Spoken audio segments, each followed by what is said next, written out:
પંચમહાલ જિલ્લાના પાટનગર ગોધરાના ગુહા મહોલ્લામાં ગટરો ઉભરાતી જોવા મળે છે। વાત કરીએ તો ગોધરાના ગુહા મહોલ્લાની તો આ વિસ્તારોમાં ગટરો ઉભરાતી જોવા મળે છે। ગલીઓમાં પણ ગંદુ પાણી નીકળે છે અને મેઇન રોડ પર ગંદુ પાણી નીકળે છે।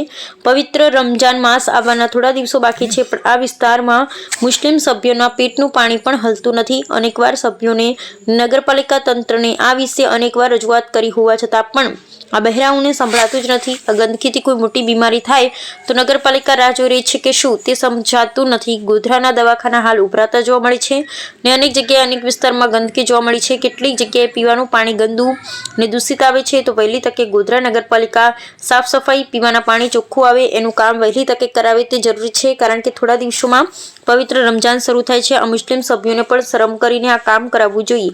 ઇલેક્શન વખતે જે રીતે ઘરે ઘરે જઈ વોટ લેવા જાય છે એ રીતે ઘરોમાં પૂછે કેવું પાણી આવે છે તો ખબર પડે કે ગોધરાની સ્થિતિ કેવી છે। હવે જોવાનું રહ્યું કે ક્યારે આ કામ શરૂ થશે। Report by Ismail Chanki, Godhra. Number 6 લાગે અમારા કાઉન્સિલરને અમારે બધાને જાણ કરી, આગળ રમજાનનો મહિનો પવિત્ર મહિનો આવે છે, ગટરો સાફ નથી કરતા, ગટરનું પાણી ગંદુ આવે છે।